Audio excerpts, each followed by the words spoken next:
ପିଲାମାନେ ଆମେ ଆଜି ବିଘଟନ ପ୍ରତିକ୍ରିୟା ଆଲୋଚନା କରିବା। ଗତ ପିରିୟଡ଼ରେ ଆମେ ସଂଶ୍ଲେଷଣ ରାସାୟନିକ ପ୍ରତିକ୍ରିୟା ବିଷୟରେ ଆଲୋଚନା କରିଥିଲେ। ମୁଁ ଆଶା କରୁଛି ତୁମେମାନେ ସେ ଲେକ୍ଚର ଦେଖିଥିବ ଏବଂ ତୁମମାନଙ୍କର ଯାହା ଯାହା ଡାଉଟ୍ ଥିଲା ସଂଶ୍ଲେଷଣ ରାସାୟନିକ ପ୍ରତିକ୍ରିୟା ସମ୍ବନ୍ଧରେ ତାହା ତୁମମାନଙ୍କର ଡାଉଟ୍ଟା କ୍ଲିୟର ହେଇଥିବ। ଆଜି ଆମେ ଆଲୋଚନା କରିବା ବିଘଟନ ରାସାୟନିକ ପ୍ରତିକ୍ରିୟା। ତାହେଲେ ବିଘଟନ ରାସାୟନିକ ପ୍ରତିକ୍ରିୟା বা ডিকম্পোজিশন রিঅ্যাকশন কোন না ଯେଉଁ ରାସାୟନିକ ପ୍ରତିକ୍ରିୟାରେ ଗୋଟିଏ ମାତ୍ର ପ୍ରତିକାରକ বা ରିଏକ୍ଟେଣ୍ଟ ପ୍ରତିକାରକ ବିଘଟିତ ହୋଇ କିଛି ସରଳତର ଉତ୍ପାଦ ସୃଷ୍ଟି ହୁଏ ସେଭଳି ରାସାୟନିକ ପ୍ରତିକ୍ରିୟାକୁ ବିଘଟନ ପ୍ରତିକ୍ରିୟା କହନ୍ତି। ଆଉ ଥରେ କହୁଛି, ଯେଉଁ ରାସାୟନିକ ପ୍ରତିକ୍ରିୟାରେ ଗୋଟିଏ ମାତ୍ର ପ୍ରତିକାରକ বা ରିଏକ୍ଟାଣ୍ଟ ବିଘଟିତ ହୋଇ କିଛି ସରଳତର ଉତ୍ପାଦ ମାନେ ଏଠି ଏକରୁ ଅଧିକ ସରଳତର ଉତ୍ପାଦ ସୃଷ୍ଟି ହେବ ସେଇଭଳି ପ୍ରତିକ୍ରିୟାକୁ ବିଘଟନ ପ୍ରତିକ୍ରିୟା କହିବା। ତାହାର ସିମ୍ବଲିକାଲ ରିପ୍ରେଜେଣ୍ଟେସନଟା ମୁଁ ଲେଖୁଛି ଦେଖ। ଯଦି ଆମେ କହିବା ଗୋଟେ ପ୍ରତିକାରକ ହେଲା ଏ, ସିଏ ବିଘଟିତ ହୋଇକି ଯଦି ବି ଯୁକ୍ତ ସି ଦେଲା ଉତ୍ପାଦ, ତାହେଲେ ଏଠି ପ୍ରତିକାରକ କିଏ? ଏ। ଏଠି ପ୍ରତିକାରକ କିଏ? ପ୍ରତିକାରକ বা রিঅ্যাক্টান্ট। উৎপাদ কিଏ? B plus C. এটি ପ୍ରତିକାରକ କେତୋଟି ଅଛି? ଗୋଟିଏ ପ୍ରତିକାରକ। ଉତ୍ପାଦ କେତୋଟି ଉତ୍ପନ୍ନ ହେଇଛି? ବି ଆଉ ସି, ମାନେ ଦୁଇଟି ଉତ୍ପାଦ। ତାହେଲେ ଏଠି କଣ ଲକ୍ଷ୍ୟ କରୁଛ ତମେ ଏଇ ସିମ୍ବଲିକାଲ ରିପ୍ରେଜେଣ୍ଟେସନ ରୁ? ନା ଏଠି ଗୋଟିଏ ପ୍ରତିକାରକ ବିଘଟିତ ହୋଇ एकरु अधिक माने दुईटी उत्पाद बी आउ सी उत्पन्न करुछि। तेणु एही भलिया प्रतिक्रिया को आमे कोन कहिबा? विघटन प्रतिक्रिया। सिंपल भाषा रे कहिले जेउ प्रतिक्रिया रे गोटिए प्रतिकारक थिबो एवं उत्पाद एकरु अधिक माने 2 3 4 5 हेई पारे, असंख्य भी हेई पारे उत्पाद थिबो, सेही भलिया प्रतिक्रिया को आमे विघटन प्रतिक्रिया कहिबा। आमे एहा परे विघटन प्रतिक्रिया रे किछि उदाहरण नबा। आ गोटे कथा लक्ष्य कर पिला माने, आमे विघटन प्रतिक्रिया टी केउ प्रतिक्रिया रो ओलटा कहिलो? आमे पूर्व अध्याय रे पढिथिले जे संश्लेषण प्रतिक्रिया कहिले कोन बुझिबा ना ए प्लस बी सृष्टि हेउथला सी, माने एठी दुईटा बा ततोधिक प्रतिकारक मिसी गोटिए मात्र उत्पाद उत्पन्न करथला, ताहाको आमे संश्लेषण प्रतिक्रिया कहउथलु। किंतु एठी कोन होउची ना गोटिए मात्र प्रतिकारक विघटित होई आमे एकरु अधिक उत्पाद माने बी आउ सी एकरु अधिक 2 3 4 हेई पारे उत्पादन करूची। एइटा हला संश्लेषण प्रतिक्रिया,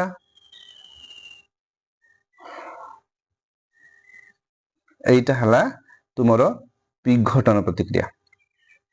ताहले संश्लेषण और विघटन मध्य कौन तफात तुम लक्ष्य करछ ना? संश्लेषण रे एकरु अधिक प्रतिकारक मिसी गोटिए मात्र उत्पाद उत्पन्न करूची, विघटन रे एक मात्र प्रतिकारक विघटित होई एकरु अधिक उत्पाद उत्पन्न करूची। अर्थ एठी दुईटा परस्पर विपरीत प्रतिक्रिया। बुझीची? विघटन प्रतिक्रिया पुनी तीन प्रकार अछि। कोन कोन ना विघटन प्रतिक्रिया होची, गोटे होची तापीय विघटन, आ गोटे होची वैद्युतिक विघटन, आ गोटे होची आलोकीय विघटन। तुमे नाम रु जानि परथुबो तापीय विघटन काहाकू कहिबा ना? तापीय विघटन माने ताप प्रयोग। तापीय विघटन माने कोन? ताप प्रयोग। माने जेउ विघटन प्रतिक्रिया ताप प्रयोग करिकी हुए ताहाको हमें तापीय विघटन कहिबा। सेमिति वैद्युतिक विघटन माने विद्युत शक्ति प्रयोग।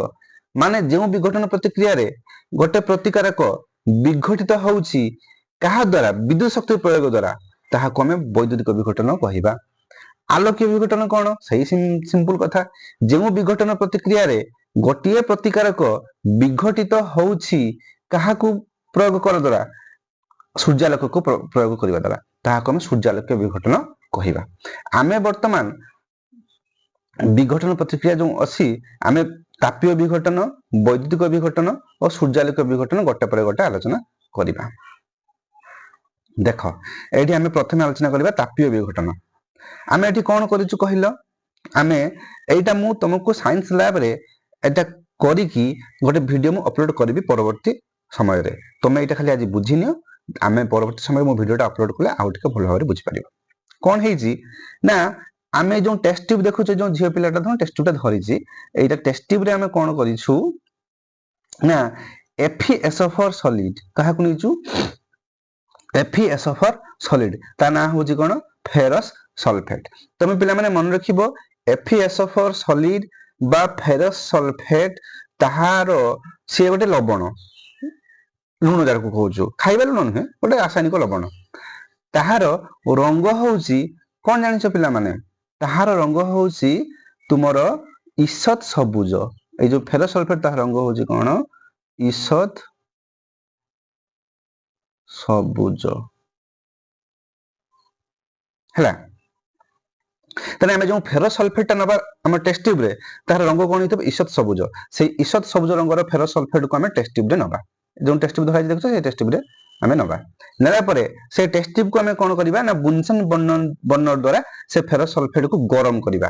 अर्थ जे बुनसन बर्नर द्वारा जो फेरस सल्फेट को गरम करछु एडी गरम करछु माने कोन दउछु एटी ताप दउछु अर्थ एटी फेरस सल्फेट को आमे ताप देलु एवं लक्ष्य करबा से बुनसन बर्नर को जळुछि एवं से जो टेस्ट ट्यूब को लक्ष्य करबा फेरस सल्फेट को गरम कला बेले कोन होउछि देखिबो फेरस सल्फेट को गरम कला बेले देखिबो फेरस सल्फेट रंग जो ईषद सबुज अछि से सबुज रंगटा आस्ते आस्ते कोन हबो वर्णर परिवर्तन घटिबो अर्थ से सबुज रंगटी आस्ते आस्ते गायब हो जिवो भेनिश हो जिवो भेनिश होइकी से सबुज रंगटी कोन हबो धोळा हो जिवो अर्थ ईषद सबुज रंगर जो फेरस सल्फेट थिला ता धोळा वर्णरे परिणत हो जिवो एवं सेथिरु किछि गैस बा धुआं निर्गत हबो एवं तुमे मन रखिबो से जो गरम कला बेले से जो टेस्ट ट्यूब रो जो खुला मुह को तुम आको पाखु नब नहीं कारण से गैस जो निर्गत हबो से गैस टी खतरनाक गैस विषाक्त गैस तेणु ताकू तुम सुंघिबा कथा नुह तेणु से किछि गैस निर्गमन हबो किछि गैस निर्गमन हबो एवं फेरस सल्फेट रंग कोन हबो धोळा हे जिवो।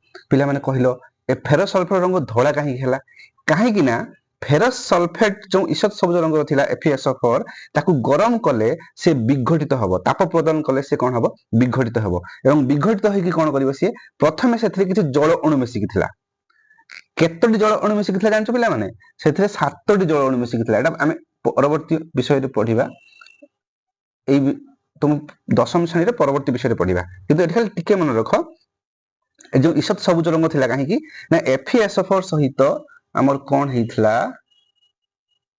कमा 7टी जल अणु FeSO4 कमा 7टी जल अणु थिला से FeSO4 थिला एहाकू FeSO4 स्फटिक सेति पे कहूछु से जेहेतु 7टी जल अणु धारण करथिला सेति पे एहार रंग कोन हेइथला ईषद सबुज होइथला जतले हम गरम कले कोन होबा ना से जल अणु बाष्प होई जिवो बाष्प होइके से जल अणु बाष्पीभूत होइके जल बाष्प आकार रे उडीकी पळै जिवो फळ रे FeSO4 7टा जल अणु उडी गले कोन हबो खाली FeSO4 रहइबो जल अणु उडीकी पळै गला तेनु कोन हबो खाली FeSO4 रहइबो तो खाली FeSO4 माने से गोटे लवण रंग धोळा सेति पई से कोन हबो जतले प्रथमे गरम करूछु ईषद सबुज रंगटी कोन हबो भेनिश हे जिवो गायब हे जिवो धोळा हे जिवो काहे कि ना FeSO4 7s2 जो थिला सेतु 7टा जल अणु गरम हेकि वेपर हेकि जल बाष्प हेकि पळै गला खाली FeSO4 रहि गला तापरे आहुरी जतले गरम करूछु आहुरी गरम कले कोन हबो पुनश्च FeSO4 टी भांगी की कोन हबो ना Fe2O3 फेरिक ऑक्साइड हबो आ SO2 गैस और SO3 गैस निर्गत हबो ए जो SO2 गैस और SO3 गैस एटा हो सल्फर डाइऑक्साइड गैस और सल्फर ट्राइऑक्साइड गैस एही गैस दुईटी होची बहुत खराब गंध एहा हमकु सुंघिबा कथा नुहे तेणु एहा हम सेतमे टेस्ट ट्यूब को हम नाक पाखु नबा नाही एवं आउ कोन रहिबो धळा रंगर किछि लवण टाइप रो रहि जिवो ताहा ना होची कोन Fe2O3 फेरिक ऑक्साइड।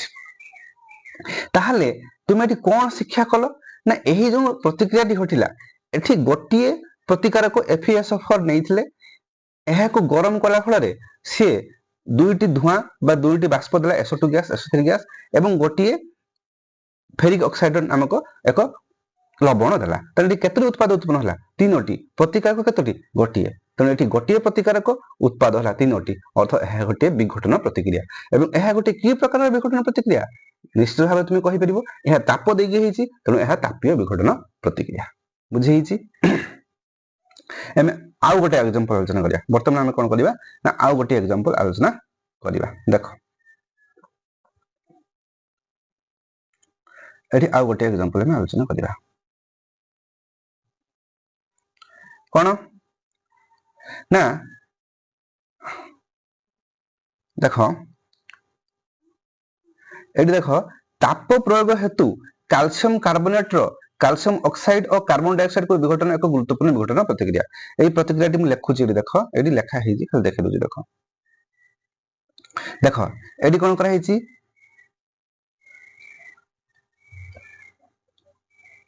ना calcium carbonate solid calcium carbonate मु तुमको पूर्व अध्याय रे पढी जे संश्लेषण प्रतिक्रिया रे कैल्शियम कार्बोनेट बा ताकू मार्बल बा ताकू चून पत्थर कहउछु था रंग कोन धोला कैल्शियम कार्बोनेट रंग होची कोन धोला बा मार्बल चून पत्थर कहउछु ताकू हम गोटे टेस्ट ट्यूब नबा टेस्ट ट्यूब लेके ताकू पुनी सेही भला गरम करी हम ताप देले कोन होबो सी ना कैल्शियम ऑक्साइड बा कली चून हम मध्य पढिचु एवं कार्बन डाइऑक्साइड गैस दबो तने एटी कैल्शियम ऑक्साइड बा तुमरो मार्बल बा चून पत्थर बा सॉरी कैल्शियम ऑक्साइड कहली भूल कहली एटी कैल्शियम कार्बोनेट सॉलिड बा तुमरो चून पत्थर बा मार्बल जहार रंग धड़ा ताकू टेस्ट ट्यूब नेकी गरम कले माने ताप देले से कोन सृष्टि करिवो प्रथमे कार्बन डाइऑक्साइड गैस बाहर जो वायुमंडल को तापर कैल्शियम ऑक्साइड कलिचून रही जीवो सेही टेस्ट ट्यूब रे अर्थ एठी मध्य कैल्शियम कार्बोनेट को ताप देले कैल्शियम ऑक्साइड और कार्बन डाइऑक्साइड गैस निर्गत होला एहा मध्य गोटे की प्रकार रासायनिक प्रतिक्रिया एहा होजे तापीय विघटन रासायनिक प्रतिक्रिया काहे कि ना एठी ताप प्रदान करिकी आमे एही प्रकार विघटन रासायनिक प्रतिक्रिया को करिछु बुझी हैला ताले आमे एठी वर्तमान सुधा केते रासायनिक प्रतिक्रिया आलोचना कले बा केते प्रकार रासायनिक प्रतिक्रिया आलोचना करे ना विघटन रो तापीय विघटन रासायनिक प्रतिक्रिया आलोचना कले एवं तापीय विघटन रो दुईटी एग्जांपल दले एवं ए जो हमरो कलिचून सृष्टि हैला जो कोन सृष्टि हैला एठी जो आमे ताप प्रयोग करके कैल्शियम कार्बोनेट रो कैल्शियम ऑक्साइड और कार्बन डाइऑक्साइड उत्पन्न कले एई प्रतिक्रियाटी विभिन्न शिल्प रे प्रयोग करा जाय केमतिका नै जो कैल्शियम ऑक्साइड एठी उत्पन्न हैला एहाकू चून पत्थर बा कली चून कहा जाय मु तुम ऑलरेडी कहि जायछि एहाकू चून पत्थर बा कली चून कहा जाय एवं एहार बहुल व्यवहार रहिछि कोन ना एहार तुमरो तन्मध्यरु से बहुल व्यवहार मध्यरु सीमेंट उत्पादन रे व्यवहार कर जाय काहाकू चून पत्थर बा कली चून बा कैल्शियम ऑक्साइड को व्यवहार कर जाय तेनु एहा ताप प्रयोग द्वारा घटुवा जागु एहाकू तापीय विघटन कहा जाय एहा कहा द्वारा घटुची ना ताप प्रयोग द्वारा घटुची तेनु एहाकू कोन कहिबा तापीय विघटन कहिबा तेनु म आशा करूची आमे तापीय विघटन संपूर्ण भाबे बुझी गले म आउथरे कहि दोची ना जेउ विघटन प्रतिक्रिया रे प्रतिकारक को ताप प्रयोग करिकी एकाधिक उत्पादक विघटित करा जाय ताहाकू तापीय विघटन कहा जाय आमे बर्तन दुईटा एग्जांपल नेकी तापीय विघटन बुझी गलो।